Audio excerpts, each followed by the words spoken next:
हाय hello दोस्तों, welcome back to my channel the movie show. आज हम एक मलयालम मूवी के ऑफिशियल ट्रेलर पे रिएक्शन देने वाले हैं। मूवी का नाम है नरीवेट्टा। इसमें टॉमिनो थॉमस, सूरज वेंजरमूडू और प्रेमवदा कृष्णन है। इस मूवी के डायरेक्टर हैं अनुराज मनोहर और म्यूजिक दिया है जेक्स विजय ने। I searched what the meaning of Narivetta is. उसका मतलब रिवोल्यूशन है।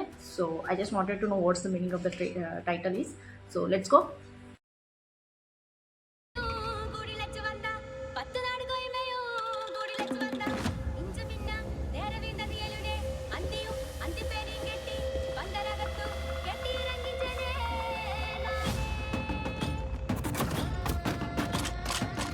വനഭൂമിയിൽ പെർമിഷൻ ഇല്ലാമ കട്ടിയ കുടിലുകൾ ഇപ്പൊ പോലീസ് പൊളിച്ചു നീക്കാൻ പോവുകയാണ്.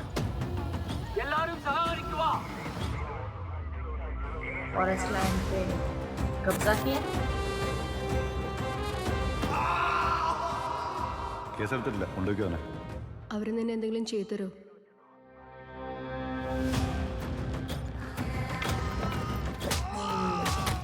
Yeah, they hurt him. இந்த ஹீரோயிசம்லாம் இங்கே வேணாம். നമുക്ക് എത്തി 5 ശരിക്കും മോണ്ടിയെ സ്ഥലം 5 ശരിക്കും മോണ്ടിയെ. ഇതിപ്പോ ഇവന്മാർക്ക് നമ്മള് കാവല് വെക്കുന്ന പോലെയല്ലേ സാറേ?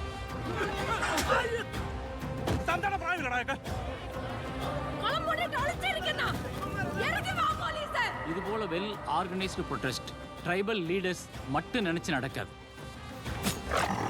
Intelligence report have stated that the strike is supported by the Maoist groups. Oh. എന്നാലും പോലീസുകാർ ഇങ്ങനെയൊക്കെ ചെയ്യുമെന്ന് വിശ്വസിക്കാൻ പറ്റുന്നില്ല.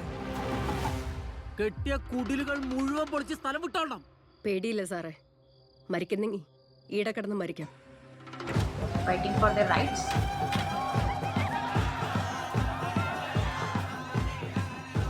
ബാലിസ്റ്റിക് റിപ്പോർട്ട് കിട്ടി. ബോഡിയിൽ നിന്ന് കണ്ടെത്തിയ ബുള്ളറ്റ് ഫയർ ചെയ്തിരിക്കുന്നത് ഈ റൈഫിൽ നിന്നാണ്. KP5 126 എന്റെ റൈഫിളാണ്.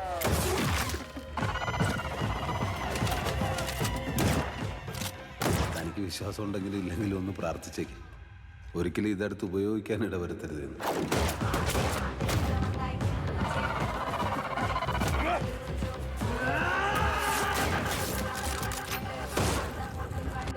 കുറ്റം ചെയ്തത് ഞാൻ മാത്രമല്ലല്ലോ സാറേ.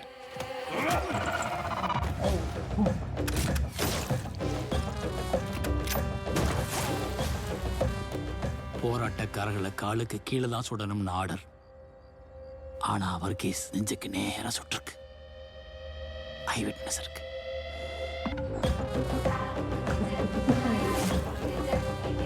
सिनिस्टर स्माइल था, क्या था वो। इस ट्रेलर से मुझे ये समझ में आया कि like as the title meaning is revolution, और इस ट्रेलर से भी मुझे थोड़ा आइडिया आ रहा है कि ये I think the people who are staying in the forest, like जो घर बना के हट्स बना के बैठे हैं, वो उसे अपना लैंड समझते हैं। और पुलिस जो है वो खाली करने के लिए फोर्स करती रहती है, which they doesn't want to, because वो अभी उनका घर बन चुका है and they are like no we will fight for our place बोल के। रहने के लिए अगर आप चले जाने के लिए कहेंगे तो कहाँ जाएंगे? अपनी इतने सारे लोग हैं, इतने सारे अपनी अपनी खुद की फैमिली छोड़ के कहाँ जाके रहेंगे? ऐसा सोच के वो फाइट बैक करते हैं। And there is also the word Maoist, so उन लोगों का भी हाथ लग रहा है। पता नहीं कितना सच है इसमें, but police think that they are also helping him behind the scenes. That's why they are taking serious actions. और ये लोग हैं कि नहीं, हम हमारे घर के लिए, हमारे राइट्स के लिए लड़ रहे हैं बोल के।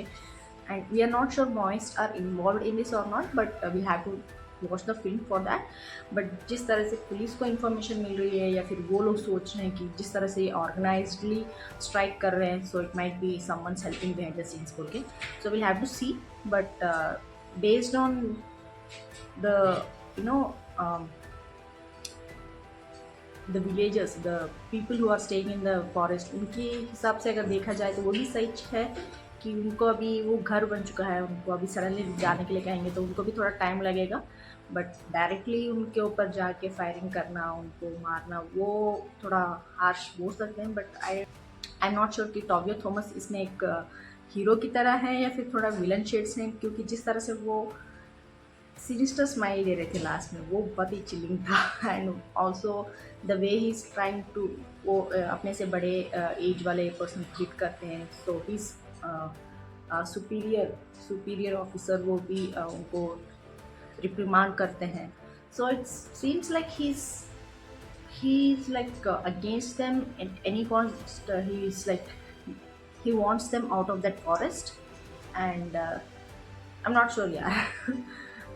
कुछ नेगेटिव शेड्स हो सकते हैं जिस तरह से वो फायरिंग के बारे में भी, जब उनके सुपीरियर कुछ इंट्रोगेशन करते रहते हैं कि हैज़ पर द ऑर्डर्स अगर आपको गन चलाने ही है तो नीज के ऊपर बिलो द बेल्ट ऐसे करना चाहिए, नॉट ऑन द चेस्ट पर बोल के पूछ रहे थे। So he's like nonchalantly sitting there and then वो मेरा ही गन है, मैंने ही, उन्होंने चलाया नहीं चलाया वो पता नहीं, बट जिस तरह से वो बिहेव कर रहे थे, जिस तरह से उनके शॉट्स लिए गए हैं, उससे तो लग रहा है कि थोड़ा नेगेटिव शेड भी है इसमें। पता नहीं यार, हीरो है नेगेटिव कैरेक्टर कर रहे हैं इसमें, पता नहीं चल रहा है। But that's what gives that's what people intent to see in an actor, कि उनको पता ना चले इजीली कि क्या है उनका कैरेक्टर उस मूवी में। जिस तरह से टॉबिया थॉमस इसमें कर रहे थे, बहुत ही अच्छा लग रहा था, बहुत ही क्लीन वे में उन्होंने अपने जो भी एक्सप्रेशन से मास्क किए हैं, पता नहीं चल रहा था कि वो उनकी तरफ हैं या उनके अगेंस्ट हैं बोल के। That's so mature acting and बहुत अच्छा लग रहा था यार। Like we have to see, like मैंने उनके फिल्म्स देखे नहीं हैं, बट उनके 1-2 गाने मैंने रिएक्ट किए हुए हैं, ट्रेलर रिएक्ट किया हुआ है, गाने पे रिएक्ट किया हुआ है। सो उनकी एक्टिंग के बारे में थोड़ा पता है मुझे। And he is also well known biggest star in Malayalam film industry. So I hope this movie also makes he gives kind of feather to his hat कि एक्टिंग के हिसाब से इन्होंने बहुत अच्छा किया बोल के। So hopefully this movie does well because we have to see. And I also read that it's true events based movie, so we have to see कि सच में क्या, मुझे उसके बारे में पता नहीं, मैंने सुना है but I am not sure about the what happened in real life. So movie देख के थोड़ा आइडिया आएगा। आप लोग बताएं आपको कैसा लगा, कमेंट्स में ज़रूर लिख के भेज दीजिएगा। लाइक शेयर सब्सक्राइब करना मत भूलिएगा। फिर मिलते हैं अगले लेक्चर में, तब तक के लिए बाय।